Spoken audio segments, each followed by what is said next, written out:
Thank you. Thank you, Speaker. COVID-19 has caused significant trauma, not only to the lives of Queenslanders but to people across Australia and the world. Contrasting views and emotions abound, whether within our communities, in scientific realms or in this chamber, as we are seeing. I have stood here in Parliament on numerous occasions over the last 2 years, sharing the reality from my community.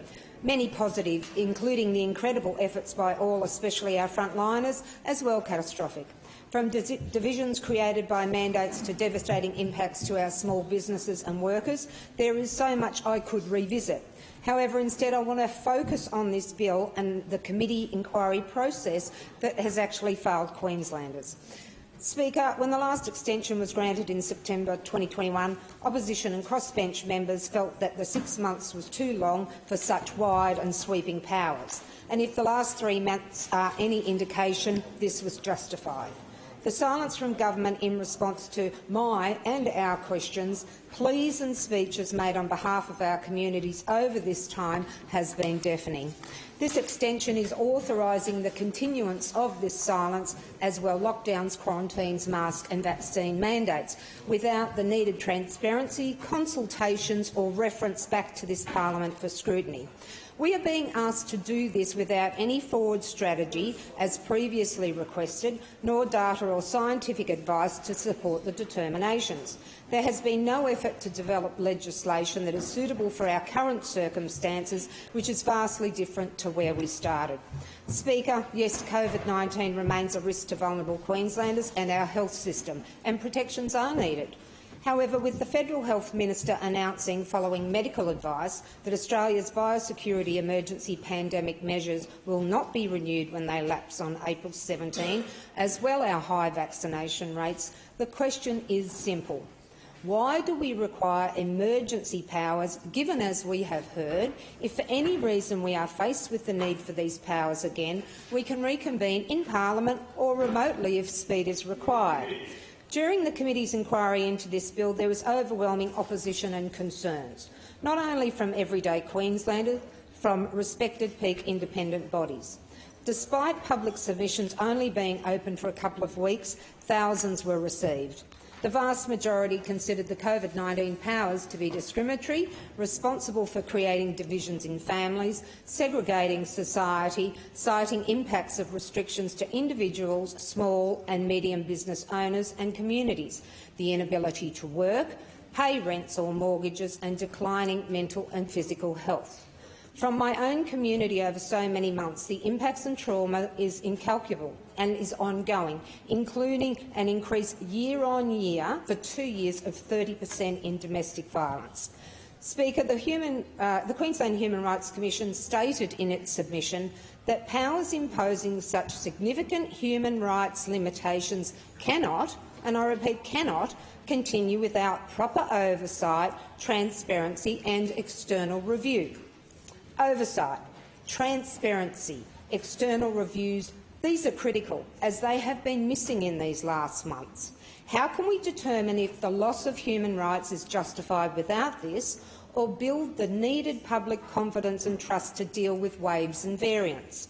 The Queensland Law Society, in its submission, even though broadly supporting, called for a parliamentary committee to be given oversight powers in respect of all COVID-19 related legislation and executive implementation of this legislation.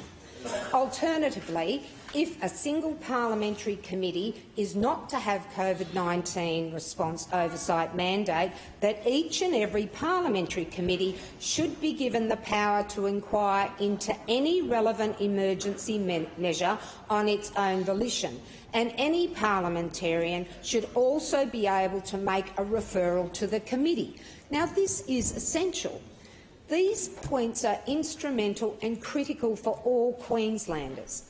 Opposition and crossbench members of the committee stated in their statements of reservations that decisions to issue health directives must be evidence-based, transparent and consider human rights implications. Yes, there were some stakeholders who expressed general support for the extension. The Australian College of Nursing indicated designated officials needed capacity and flexibility. The Royal Australian and New Zealand College of Psychiatrists stated because COVID-19 is still present. Look, simply saying COVID-19 is still here to validate an extension of such powers, it's just not sufficient. Queenslanders need to be consulted and their questions answered. Speaker, this leads me to the process that has seen this bill come into this chamber without any amendments or recommendations through the committee or from government. As well, concerningly, time for debate. We have got many MPs that are not going to have the opportunity to speak. And really, this is shocking. Look, we should extend, as we did the other night to accommodate the flood appeal, we should extend debate time tonight to ensure every MP has had a voice for their communities. So anyone that has ever listened to me speak or that know me, they know I objectively look at each bill and process, and I'm not one to get up here and soapbox. However, for the last 4 years, I and other MPs have requested our committee system to be reviewed, as it is failing what it was set up to do. This bill has actually highlighted those flaws, as it does not even attempt to address the concerns or recommendations raised, including from the Human Rights Commission, for legislation that is fit for purpose, which this bill is. Excuse me, member. What is your point of order, Member Fullerton? I would ask that you direct the member to come back to the long title of the bill. Thank you, Speaker. Deputy Speaker.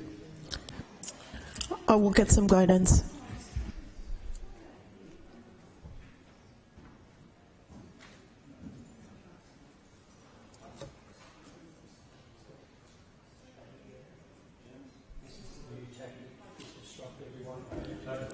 Thank you, Member Fullerton. Member, I have been listening very carefully and your contributions are in line with the bill, so can I ask you to continue? Thank you. As I said, which this bill is not, it should have been if our systems worked. In addition, the public consultation, a couple of weeks. A committee inquiry only for 31 days. There was only one public hearing of 1 hour. Speaker, this lack of scrutiny, which is necessary for such a momentous bill, implies a rushed process that is unacceptable. As the member for Maiwar said in his statement of reservation, if our parliamentary processes provided for genuine scrutiny of the government's legislative agenda, their report into this bill would have offered a more rigorous critique of the proposal in line with the concerns raised by members of the community and key submitters, than to simply extend the existing COVID-19 public health regime. Look, I ask all MPs to consider the words of the Queensland Human Rights Commissioner, that any limitations on rights should be necessary, proportionate and fit for purpose, and the justification for those limitations should be backed by evidence. Regardless of responses from government, this has not been provided. Order, members. I have not heard in this chamber any avenue to address, except through amendments put forward by the opposition, to obtain this oversight needed and in which I support. Speaker, whilst I thank the committee and secretariat, all submitters, attendees at the public hearing and the department for their order, member for Palmerston. Of this bill, I cannot thank a system that is failing Queenslanders. We were meant to be in this together. However, in recent months there has been disparity. I was embarrassed when financially vulnerable workers were mandated to be vaccinated, yet as MPs who are paid highly, we were not. And then when our residents became homeless, losing their jobs, businesses, mental and physical health, we were given a pay rise. This was appalling. We are now living alongside COVID-19. We have a journey to go and need to end this disparity. To support this order, bill, member for Pine Rivers, amendments that ensure oversight, accountability, transparency, support for evidence-based decision-making and independent reviews of determinations is to support a form of autocracy versus democracy. And we should never support that, nor any bill that is against recommendations of the Human Rights Commission. Speaker, Keeping vulnerable Queenslanders safe is essential, but that needs to include our financially and mentally vulnerable, and we are shamefully not doing that. Thank you. Deputy Speaker.